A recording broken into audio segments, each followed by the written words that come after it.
But you know what? If you actually had nails that you cared about, Sean, maybe you'd be in on this conversation. Welcome to the I Hate Critics 1995 podcast. I'm professional film critic Sean Patrick. Amy's here. Hi. MJ's here. Hello. We got MJ here. Hey, yeah.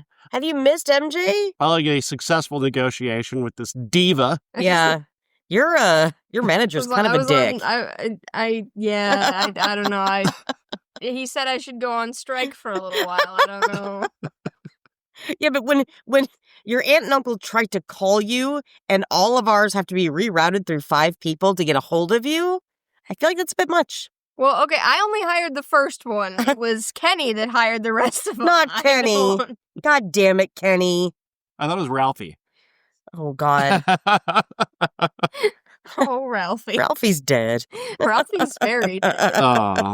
Before The Matrix, before Keanu was dodging bullets in slow motion, there was a movie that imagined a world of data counters. Yeah. Couriers.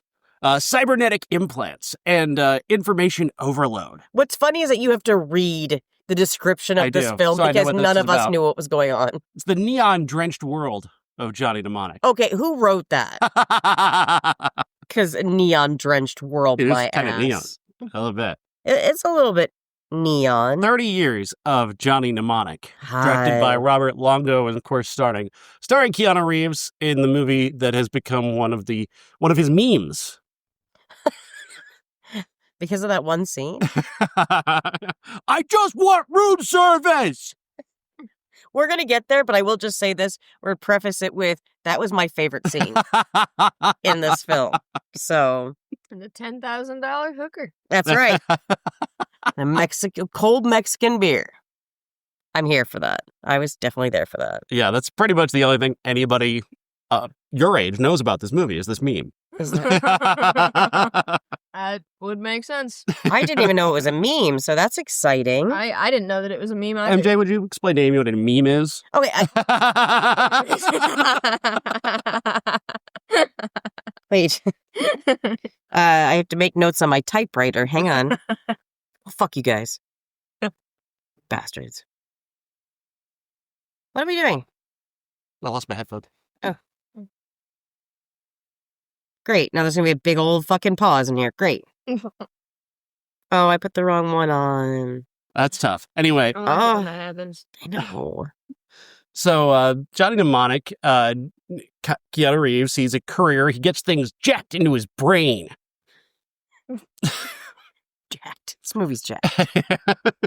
Well, I mean, not just anything. Mm-hmm. It's like specific gigs of data. Yeah, like I love it too because it's like he has like minimal storage. I don't understand any of that stuff. I don't like that's my old guy thing is that I don't gigs and what I don't know anything about that. But you guys were saying like so he doubled his input. Yeah. So his input is like 90 gigs and he doubles it to 180 gigs. And you're like, okay, so he can play Minecraft. Well, he did. That's Minecraft is a lot less than that, but it would be like real if you. I mean, just considering like. There's a terabyte. A terabyte, now. Right? I mean, like and that's a shitload. Well, even like there's more than that now. Like there's like 3 to 4 terabytes. Yeah, or something like that. I'm not great at it either. I'm not either, but I do know that when he was just saying like gigabytes, all you're thinking is like, dude, you're gonna crash like with one entry of something. It's like that's like Sims 1 territory right there too. So the theory here is that these couriers, these data couriers with their wet brain inputs, that's what they call it. They call it a wet brain. That was none of my business. It's a wet brain input. Basically, you can put a bunch of information in your head, but you have to displace a bunch of other information. Yeah. There's only so much information your brain can carry. So he's had to give up his childhood and most of the life before he had before he became a courier. Right. So he can carry all this information.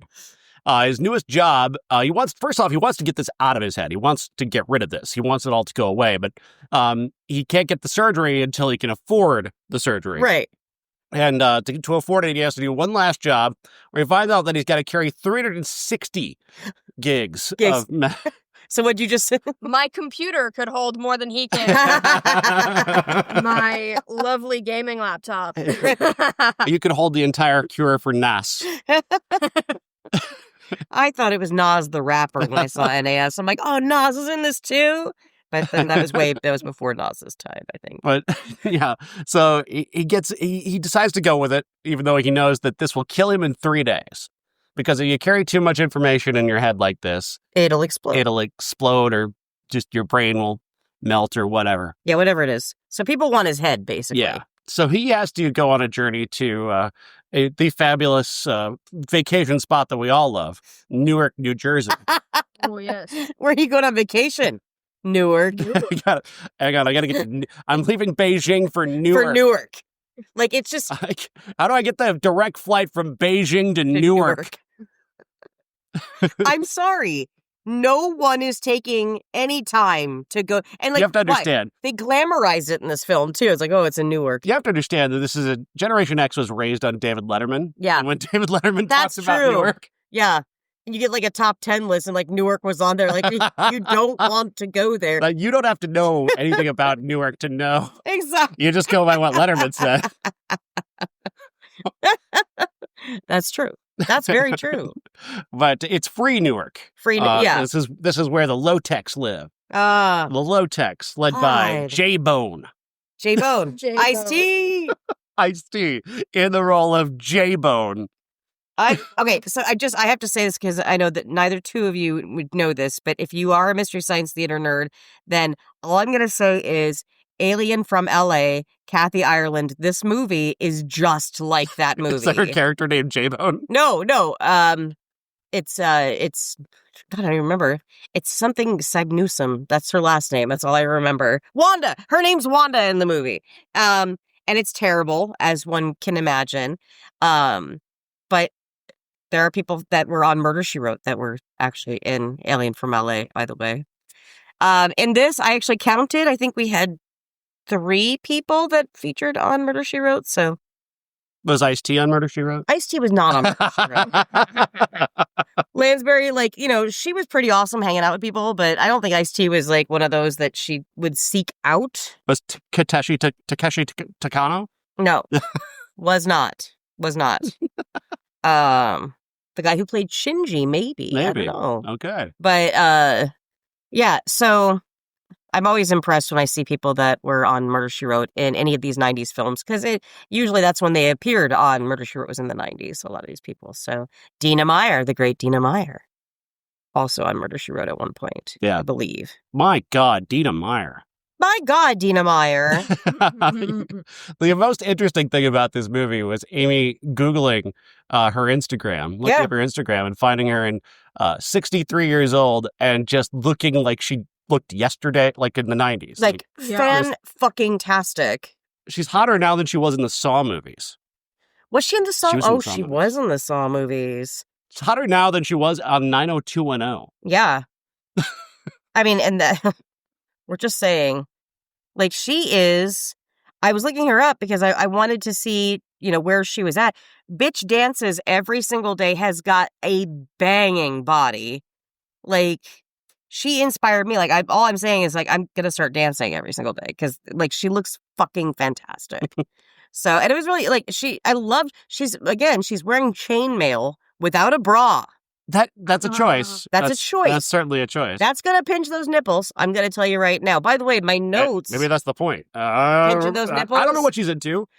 We open in this film on Keanu's nipples because he's in bed. And then I actually said out loud, which I thought was an internal thing, but I actually said it out loud. I forgot about Keanu's nipples. Because what was it that you forgot about his nipples? That they were a little bit bigger than guys' nipples that I'm into. And, they're just, and they're no Robert Sheehan nipples. They're not, no, Robert Sheehan's got like thumb-sized nipples. Thumb-sized areoli. Areola. Hey, guys, guess what? There's another thing for you to be self-conscious about when you take your shirts off. Yeah. Women are looking at your nipples. Well, hey, I don't want to fucking hear it from Mr. White dude over there. Women for ages have gotten shit for having nipples the size of Canadian bacon slices. So you guys can go fuck yourself. If I'm going to make a comment about your nipples, it's because you guys have been doing it for fucking decades. I don't want to hear that shit. But anyway, great nipples, Keanu. I'm just saying I forgot you had them. That's all I'm saying. I can't believe his $10,000 hooker wandered off on him though. Like she just gets up out of bed and he's like, "Oh, you going?" He's like, "Where you going?" She's like, "I'm gonna get ice." And like he looks down and they've got ice in the buckets, and she's already out the fucking door. Like we already have. Oh, you're gone now. Yeah, okay. you left. All right, whatever. I hope you got your $10,000. That's an expensive hooker, especially back then. Like, You gotta pay, you know. What is the math on that? What would a $10,000 hooker be today? Oh, that's actually a good question. Oh, hooker inflation. I love it. Hang on, MJ's got the inflation calendar up. Damn right. That's brilliant. $10,000 in 1995. Okay, so come on. If it'll come, it'll show up. So, is your calculator hooked to the internet? No, this is a Trump economy, so we have to take that into account. That's true. That's true. There's probably hooker inflation. I mean, he wrote that in his big, beautiful bill, didn't he? About hooker inflation, because only he would know about it. And then this one is it's the year 2021, right? Yeah, in this one, yeah. Oh my God, that is a $17,780 hooker. Holy shit! In 2021. Let's see 2025. And in Beijing, no less. Wow. In 2025, it would be a $21,000 hooker.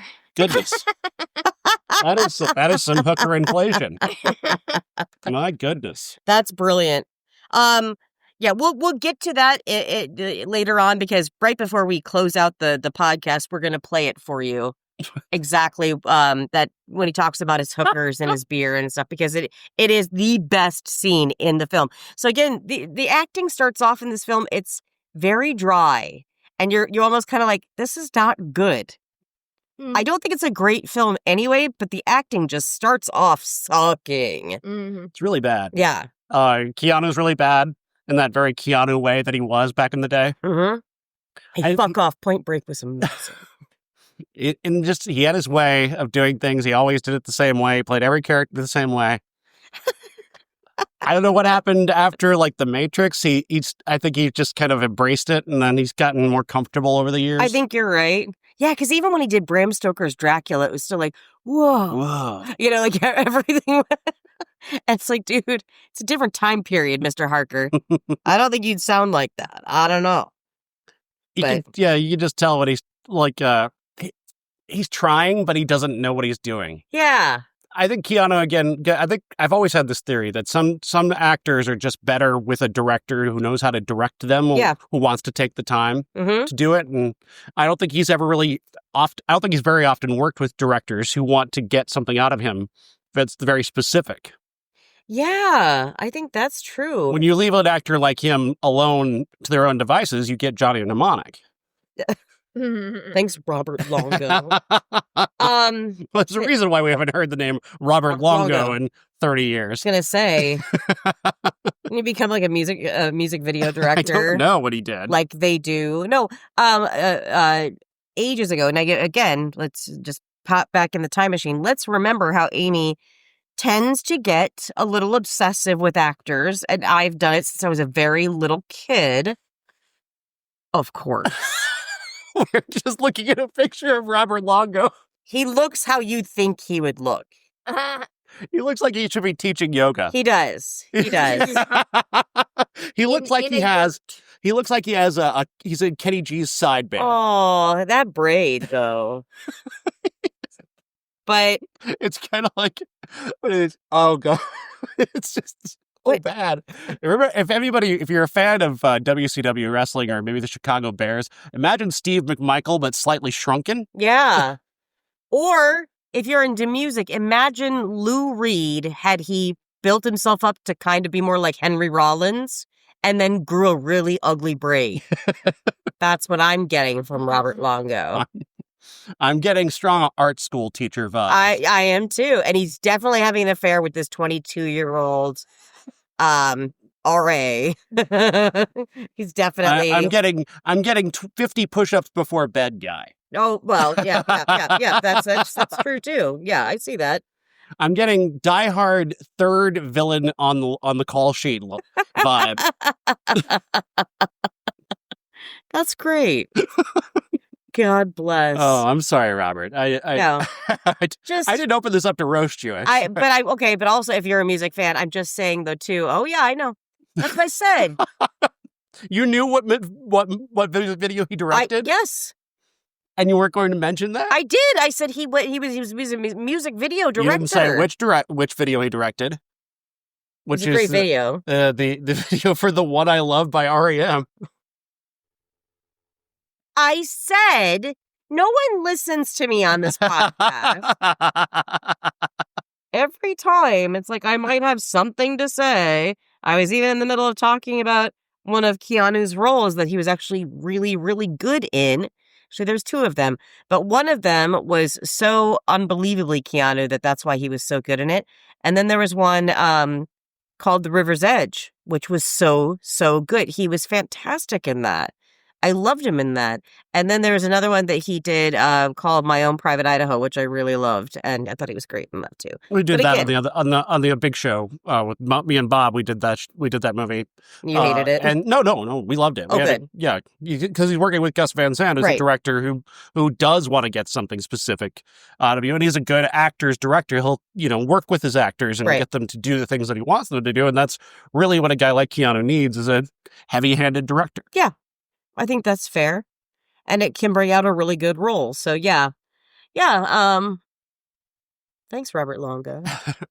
I mean, he's got good friends, I guess. He may not be a very good film director, but also that picture also makes him look like, he definitely played the sax at some point. You can just tell. Like you can there's a tell. If you're gonna pull your braid from around over, like that is definitely like, look at, don't do that. Although Michael Stipe had a braid at one point, but he was just adorable. It's different. He's a musician. To Robert's defense, the IMDb trivia comes that he and William Gibson, who did write the screenplay for this based off of his own short story, he's a world famous cyberpunk writer. They wanted to make this on a low budget. They wanted to make and it showed. They wanted to make it like for a really small budget and make it an art movie. Yeah. And then they got studio backing, and that did not happen. And then William Gibson walked away and said, "Fuck this! I'm not being a part of this." Can you blame him? But they left his name on it. Well, and they also left in really bad green screen scenes too. Man. So yeah. That was terrible. Even by the standards of the day, it was bad. Yeah. Like we can see how you lit that shot, and we know exactly when you've got a white line, a visible white line around your head, we know what you're doing. You're not looking out at the skyline. It's looking worse than a local weatherman. Exactly. Stop it. Even the untrained eye could see how terrible that looked. When you're in the foreground and you're all grainy, but we can really see what New York looks like from Newark. Jesus Christ. They're looking out that 9/11 shot. You got to get that classic. Never forget. Make sure you get those Twin Towers in there. God. Actually, ironically enough, the movie is set in 2021, and you really can't see. You don't see it. That's weird. Oh, I didn't think about that. Hang on. Wait. And considering everything else that this movie predicted, not gigabytes, obviously, but okay. So maybe we were just like maybe we were in Jersey City the entire time. Like he went from wherever he flew to Jersey City.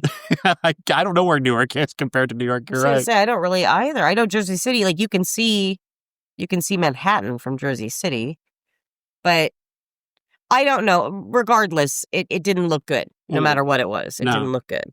I don't think that the headquarters of the evil corporation was in Evil Newark. They were in Newark. They were looking across like a bay at it. So I assume that whatever version of Newark they're in is close enough to New York to be able to see the evil corporate giants. That's true. And you know what? Sorry, but it's like the city in Umbrella Academy. You just assume it's New York because it looks kind of like New York, but in the books it's just called the city.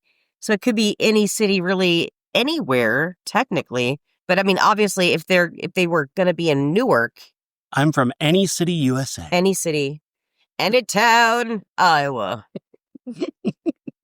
Dr. Alcom is from any town, New Jersey. Alcom. That's unfortunate. Just how much we turned into children hearing Dr. Alcom. It made us laugh. I knew it had to be something that wasn't all coming. But like they teased something, like maybe it was just the. It could have just been the bad subtitles on Tubi or whatever That station could we be were too. at. Because at one point, like he's online with somebody, and you think they've dropped an Easter egg, Dr. Malcolm. Like you think, okay, that's like maybe that's a reference to that the guy's actually called Malcolm, not Alcom. Alcom. But then I guess that just was the bad subtitles, because I do watch these things with subtitles. I have to. Well, and again, we are never linear when we're talking about films on this podcast. We're never linear. So we should just mention, though, that thank God for Henry Rollins in this movie, because we didn't know who Dr. Alcom was. Right. Yeah. Spider. I love that he was Spider. And he looked fucking hot in this movie. I'm sorry. You got the big old black glasses. So Rollins. It's so great. And they had a nice little close-up of him talking to Keanu, and on the back of his neck, you can see his black flag tattoo, which is just brilliant. So, although I think I heard that Rollins was on a Joe Rogan podcast. Nah, there's no way. I got to look this up. I mean, a lot of people have appeared on Rogan that aren't bad people. Well, no, that's what I'm saying. I think people are just pissed that he even was on there. Which, can you blame them? He might be one of those people trying to deprogram Rogan. Guys, if that's the case, give it up. Because it's not going to happen. It's not going to happen. Oh, yeah, he was on there. That's all right. He's still better than Joe Rogan. Let's hope. Oh, they did kind of... He's hugging him. Oh. I'm scared. There's no way. There's no way. Well, it looks like they didn't touch... you know what? I'm not going to talk about it anymore because it's going to upset me. So, fine. No, that's fair. Just ignore it. Just ignore it. It didn't exist. That's what I do with a lot of things. Yeah. Turn a blind eye to anything you can. That's fine. That's fine. So we ignore Umbrella Academy season 4. So it didn't happen. It didn't happen. You just decided. Yeah, exactly. This movie had a $30 million budget. Yeah. Eventually, because the studio came in and said, "Hey, we really like your concept, but we're not going to make the movie you want to make. We're going to give you $30 million to make our movie and make your movie into our movie, and it's going to be stupid." Wow. That sounds like a real American model right there. More money just seems to ruin movies, basically. I don't know what it is. How is that? The more money you get, then the more money you're asked to spend, the less good your movie seems to be sometimes. Why is that? Because it shouldn't be that way. I don't know. I don't know what it is. I think it's just the idea of having accountants on set telling you what you can spend. People jingling their keys in their pockets like, yep. Well, we're going to have to cut that. I don't know. You've got to spend $18 million on this set piece. Where am I going to spend that? Throw more garbage over there? Do I need who's watering the streets? Right. Because you got to water the streets in a sci-fi movie. Well, because it's always raining. It's always raining. It always rains in Newark. That's a film I wanted to see. That was poetic, wasn't it? It's always raining in Newark. God, that was beautiful, actually. I can't get over it. There's a lot of steam and a lot of wet streets. What is happening in New York that it's always raining? I don't know. There's a lot of steam. People have NOS. They all dying have from NOS. The what is it? The black. I don't know. Black shake. the black shakes maybe, which I thought was kind of racist. A little bit, you know. Just call it the shakes. Why is it gonna be black? It just was weird. Like I didn't understand. And then like something about because we thought that they said black sheep early on, wasn't it? No. There was a sheep thing. There was a sheep thing. For real? Yeah. You got like sheep replacement. Like she got like instead of getting like cybernetic human parts, she got her parts from sheep. Ew. That was one of the drag queen bodyguards were fucking with her. Oh, that's right. Although this movie has drag queen bodyguards. It's fucking brilliant. That was great. Why are there so many bodyguards in the future? Yeah, everybody needs a bodyguard apparently. Ralphie has got two. Ralphie is Keanu Reeves' guy who sets him up with his jobs, right? But is going to betray him very, very, very obviously. Yeah. He's got two bodyguards. Then Dina Meyer is desperately trying to become a bodyguard, trying to break into the bodyguard business, but she has the shakes, so she can't. I still don't understand. Like, was it drugs? I mean, I don't know what any of it is. No, it's cybernetic information. Oh. That's jacked into your brain. I don't think that's how a drag queen is made, though. Because, I don't know.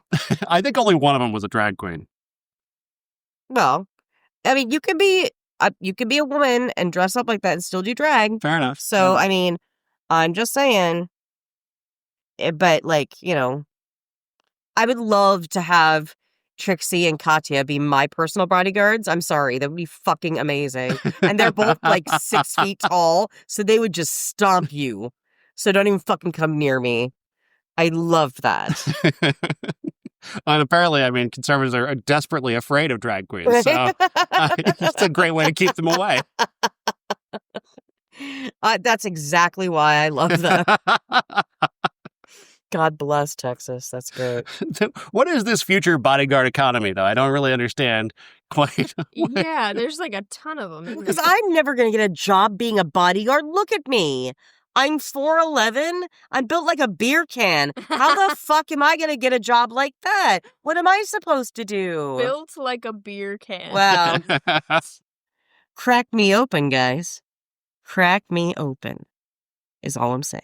So Dina Meyer sees Keanu arrive at this nightclub that they're at. He's looking for Ralphie because Ralphie's betrayed him already. Yeah. Because we called that. Right. And she goes in and saves him for the promise of like 20 grand to become his bodyguard. But it went up to 50 grand. Went up to 50 grand. That's right. Even though I don't think he ever paid her. And then they fell in love. Yeah, that's pretty fucked up. Like, how? Well, I even said that out loud. I'm like, okay, now we're in love? How? I don't think that's reasonable because, like, went so quickly. Yeah. Well, first of all, the power dynamic is off here. He's her boss. That's that's very inappropriate workplace behavior. First of all. Well, I thought she was his boss. No. Is anybody anybody's boss? He's paying her. That's right. Is he really going to pay her? I mean, be a boss. Why? Well, not now. They're married now. Yeah. They're going to live forever and be married, I guess, because he got. Well, we'll get to that. Spoiler alert. Okay. They don't fall in love right away because we've got to go into the cyber world. Oh, that's right. Which wasn't bad, actually. Like, because I've seen like Mark Zuckerberg's idea of what the metaverse should look like, and honestly, like Johnny Mnemonic's online world looked better than the metaverse. Like, no shade, but total shade. Sorry. 1995 kind of did it better, Mark. Yeah. Kind of. Like, what is it? Like, all his metaverse people, like, have bubble heads and, like... This one looks like proto, what's that popular game? The fighting game. The fighting? The one with guns and you shoot... That could be anything. The really, really popular one. Red Dead Redemption? No. You get costumes, you get skins. Fortnite? Oh, Fortnite. It looked like proto Fortnite. Oh. No, they didn't. Did they? Kinda. I was going with Sims 1. Because there was a lot of that kind of weird, extra small elbows, really small wrists, and then cone-shaped kind of heads. They just like they were Sims 1. That's what it looked like. But no, they were more human-looking than whatever Mark Zuckerberg was going for in the metaverse, which was just trash. Right. It was just trash. Right. Straight up trash. But it requires him getting online requires is like the silly looking helmet, which is kind of predicted what cyber, what the helmets look like now that when people go into cyberspace and whatnot. Yeah. Cyberspace. I just watched A Murder, She Wrote, where she's doing virtual reality. And they're all talking about like it's like, well, this is how you can get online, and I've got this virus, and I'm gonna go in and kill this in cyberspace. And again, we were saying things like the information superhighway back then. So we also always said www. We did. You have to go to www. stupidshit.com. Don't do that. That's like going into the dark web if you do something like that, like back then. But for real, we did. There's actually a really funny home. Did you watch home movies? Mm-hmm. There's a whole thing where like you don't have to say www because they finally take that away. Yeah. But again, ahead of its time. Like he's got to do virtual Tai Chi to move things around and to get to the files that he wants. So he's like. Yeah. Then he's moving his fingers and whooshing them around, and then he's pretending to type like he's playing air piano. Yes, I love air piano. And then at one point, he's hacked in and trying to like get the virus. He's like trying to get the thing out of his head. The cure for NOS is trapped in his head. He's got to get it out. So he hacks his way in, and then he's saved by a hacker dolphin. And that, my friends, yes, is the end of Johnny Mnemonic. It's a hacker. It's an actual. It's a dolphin. It's a dolphin. Fucking dolphin, you guys. Named Jones. Yeah, not J-Bone. Don't mix up Jones and J-Bone. Because we almost did. People. Right. We almost thought. But they're two different. It's a description mammals. of this plot where J-Bone, using his hacker dolphin, saves the cybernetic Keanu Reeves. Which again, and his bodyguard, Dina Meyer. We were saying all the way through this film, the acting got progressively better with Keanu, and the more exasperated he got, the better he got, and it made me so happy every time he lost his shit. Because then when he did the big breakdown of what we'll play here in a minute, and then toward like he goes, it's a fucking dolphin. Like that's how we're gonna get this shit out of my head. It's like you're gonna hook me up to a fucking dolphin. Like he's like, oh no, he kept saying to a fish. It's like it's a mammal, dumbass. A dolphin is a mammal. You gotta loop in with Jones. You They show you loop in with Jones. And just his like Keanu's arm flailing, like he's so irritated. He's like, okay, fucking fine. Like, he just we both started laughing, like that cracked me up. I thought that was so great. Because that's the kind of acting I want. His actual frustration working on this movie. Yeah. I'm finally coming out. He's gotta like just let it out in some way. Yeah, no, let me loop in with the dolphin. Yeah, sure. Great there. Yeah, cool. What do I do now, Robert? What are we doing? I'm looping in with the dolphin? Okay. That's so great. You know what, though? If I ever make a film, if I ever write that script that I want to write, I'm actually going to put in there a reference to Johnny Mnemonic because no one's going to get it. For a movie this boring to be this insane, it's really quite... It is. It is so... Because this is not a good movie. No. It is a boring movie for the most part. It just happens to have this fucking insane script by William Gibson.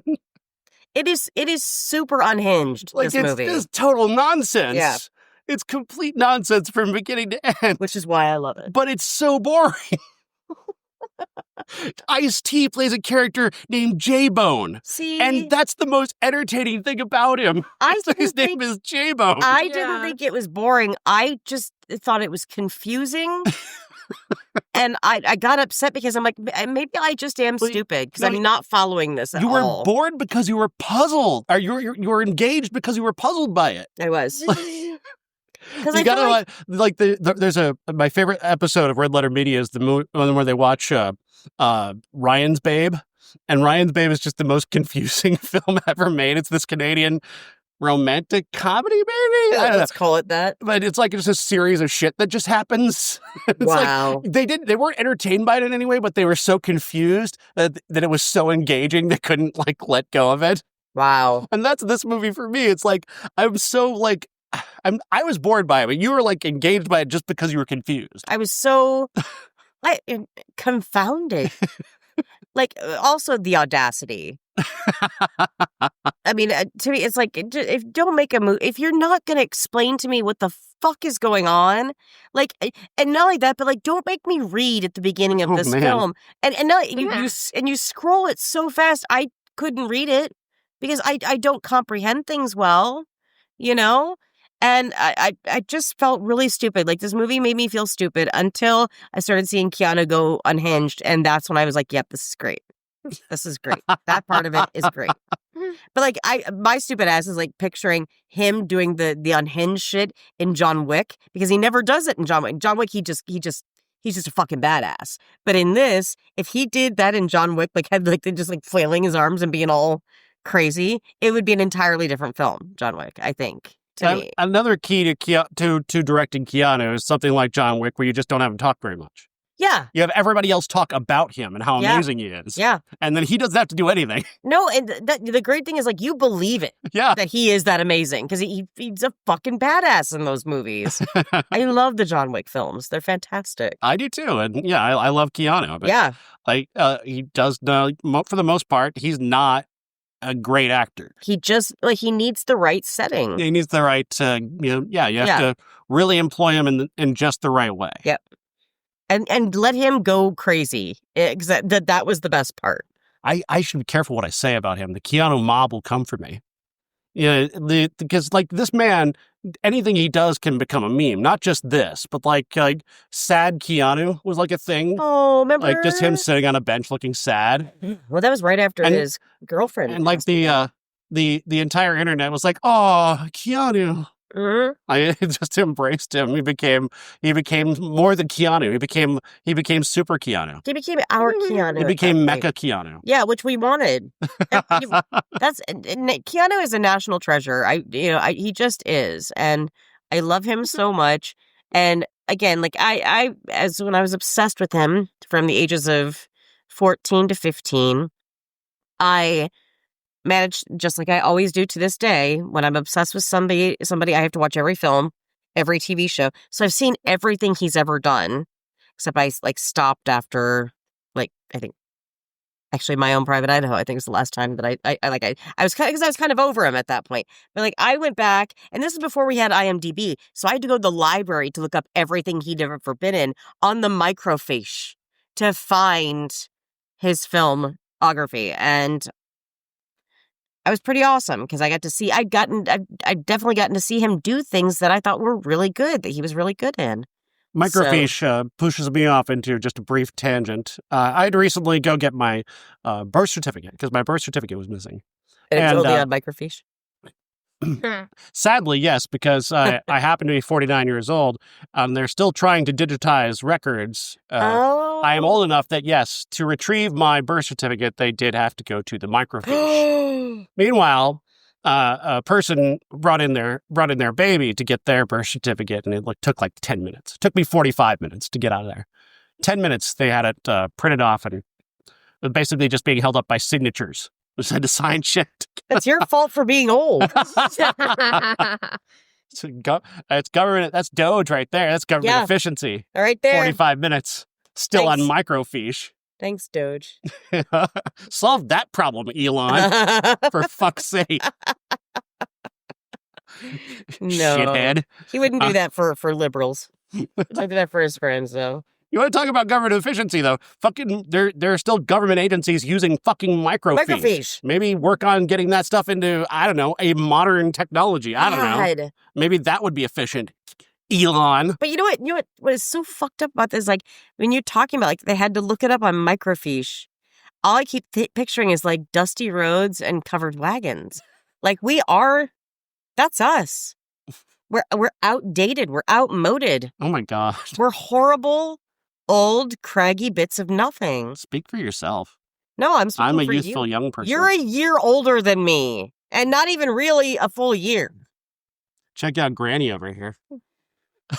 You know, when I was your age, I didn't laugh at people older than me.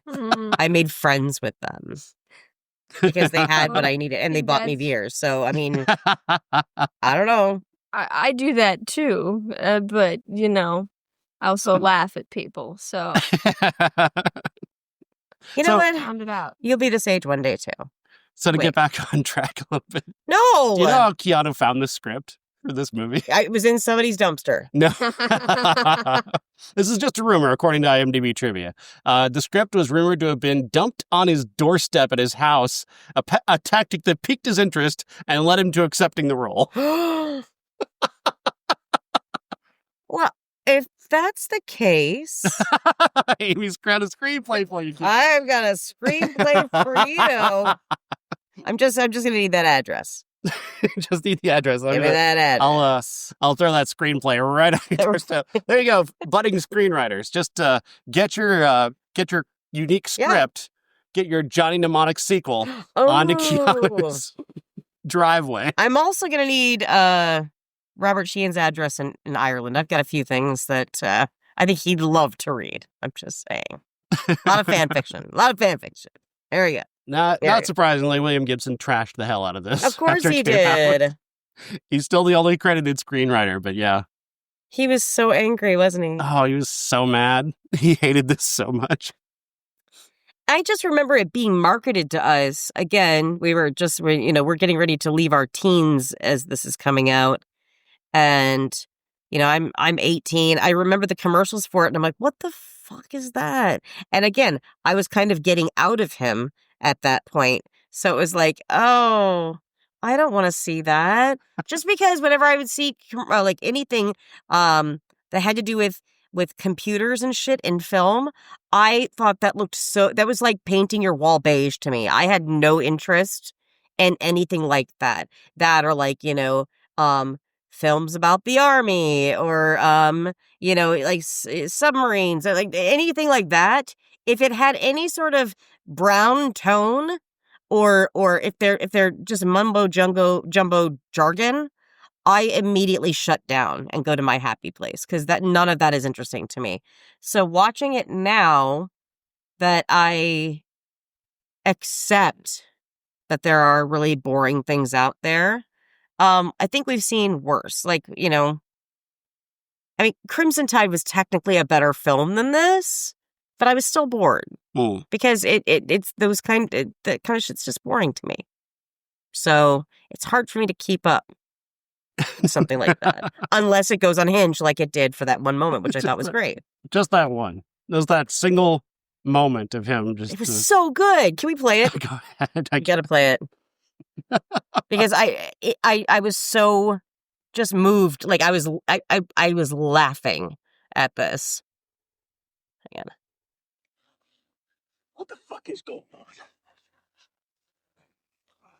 What the fuck is going on?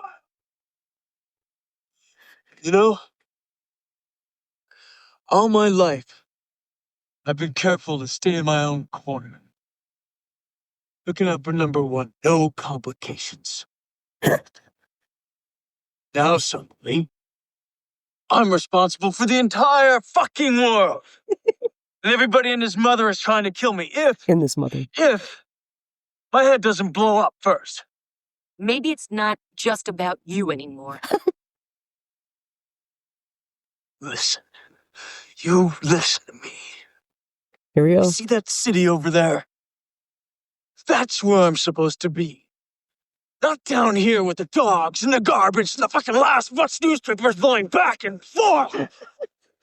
I've had it with them. I've had it with you. I've had it with all this. I want room service! This is Nicolas Cage epic.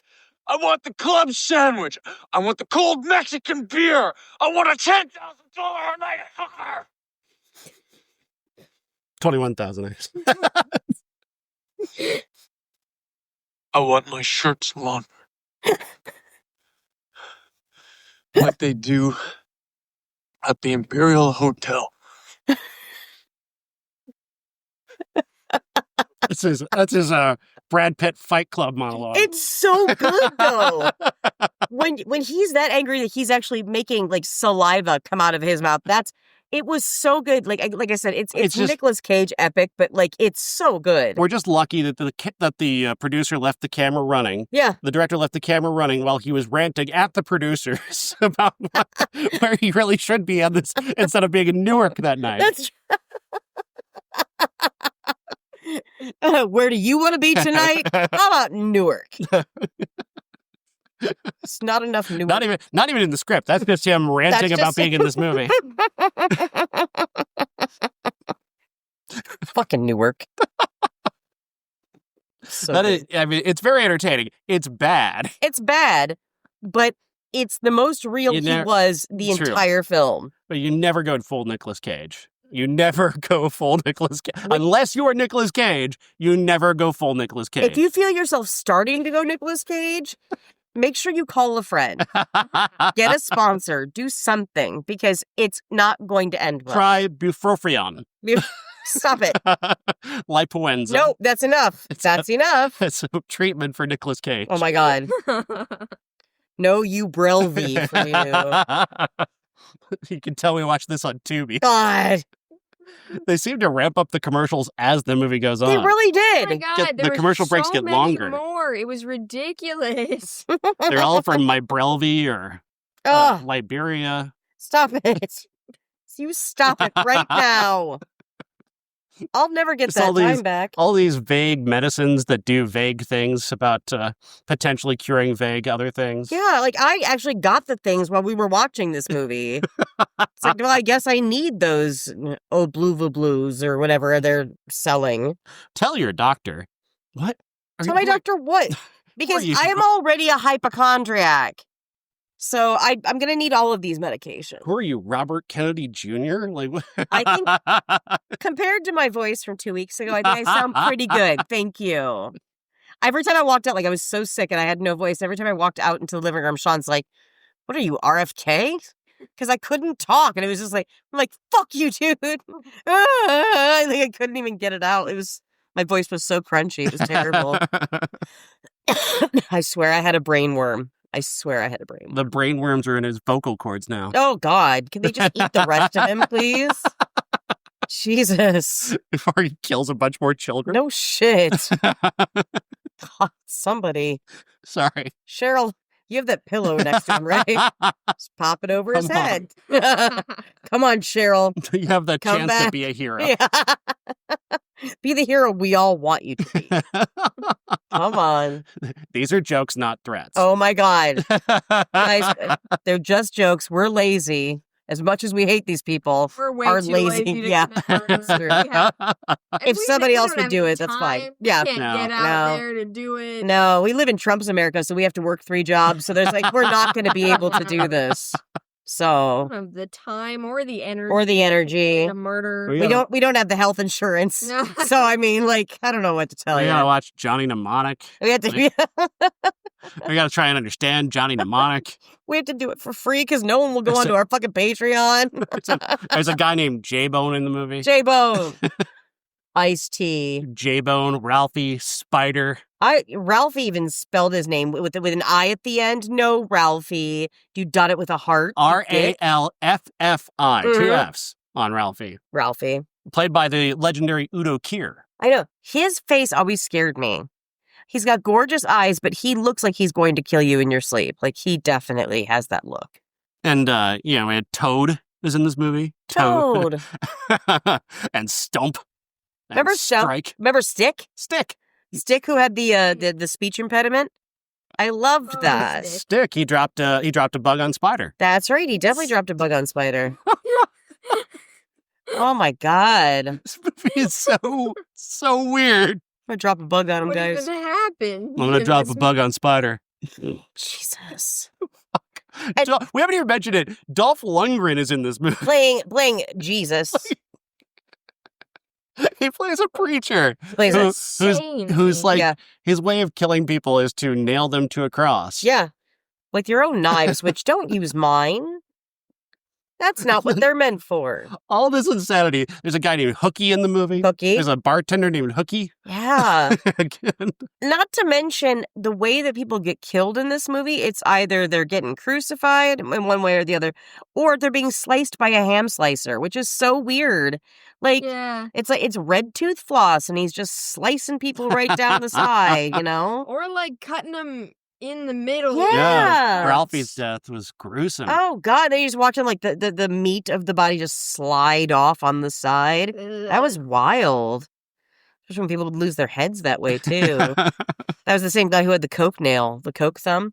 Oh, yeah. Yeah. Yeah. Then Dina Meyer's character is just named Jane. Yeah. Sorry, we ran out of kooky names. We get to you, I guess. Jane. Go on, Jane. Johnny and Jane. Yeah, just Johnny. Meanwhile, everybody else is named J-Bone and Spider. Yeah, that doesn't seem fair. Well, and the thing is, like, Johnny went by like Johnny Smith at one point. Yeah. Yeah. No, but then he didn't. At no point does anyone use the word mnemonic in the entire movie. No. It's not said one time. And so the thing is, like, the title of the film is misleading. That's not his name.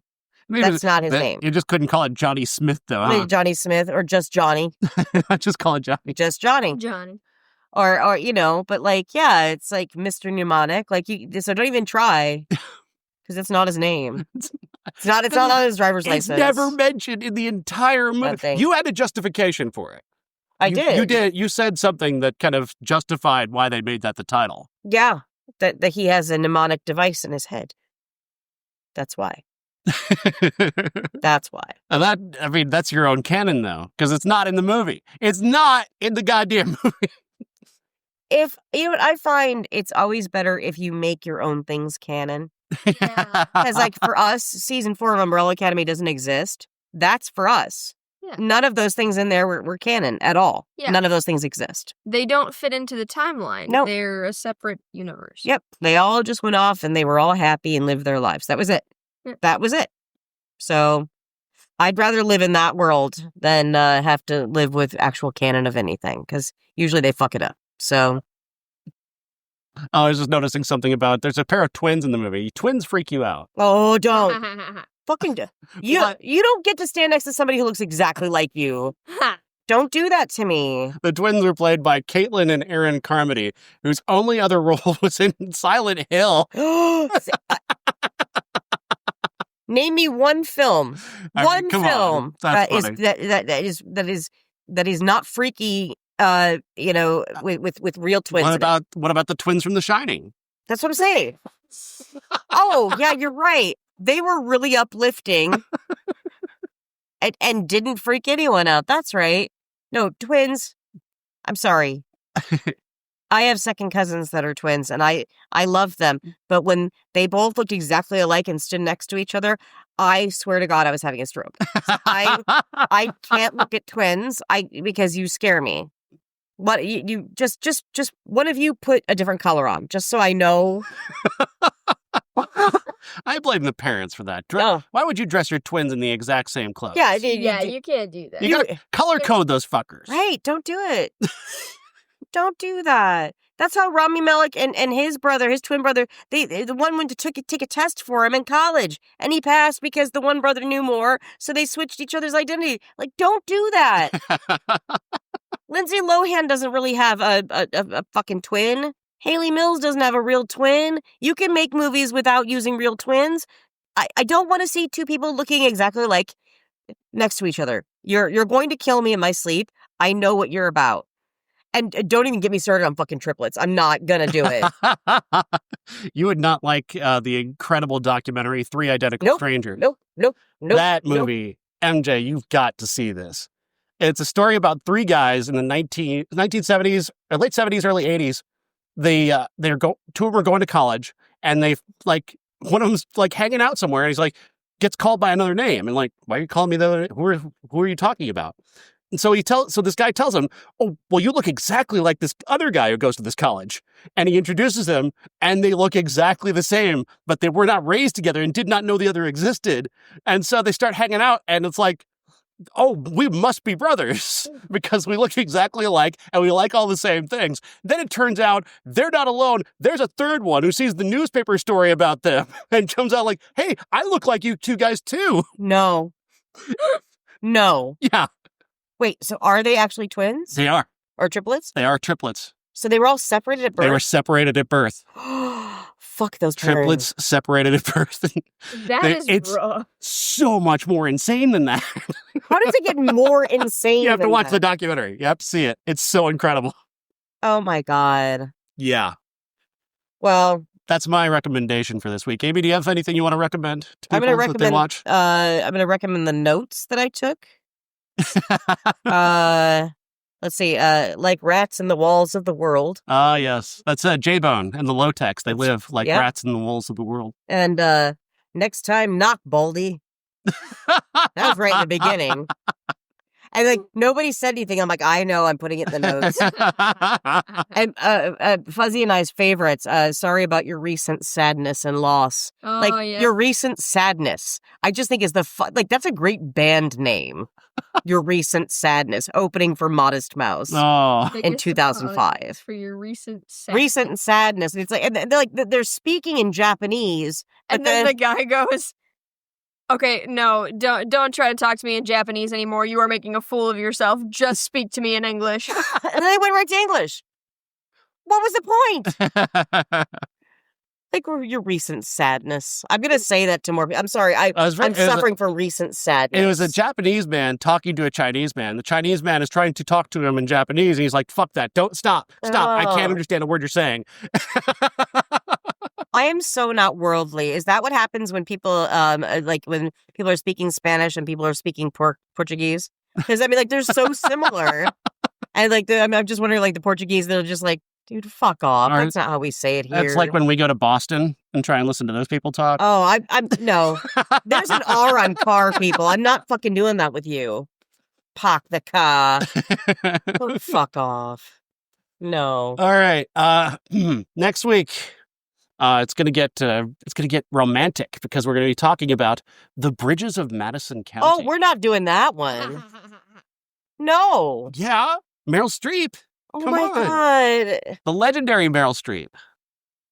Are we I almost said are we 50 years old? But yeah, we almost are. We could watch Fluke if you would prefer. We're not doing Fluke. If you would prefer to watch Fluke, we could do that. We'll do the episode of X-Files called Fluke, but we're not doing that. We're not doing that. It's the bridges of Madison County. God. We're going to do the entire podcast like this. Oh, like NPR people? You know I love doing that. We love doing that. Welcome to I Hate Critics 1995. Oh, it's 5:17 p.m. on the dial. Today we're talking about the bridges of Madison County. Later we're going to hear from Terry Gross talking about Meryl Streep and acting with an accent. Meryl, please say Dingo ate my baby again. A dingo ate my baby! Yes, she never said it like that. Never said it. How do you know? Have you seen a movie? I watched her interview. She never said it like that. All right, we'll see you next week.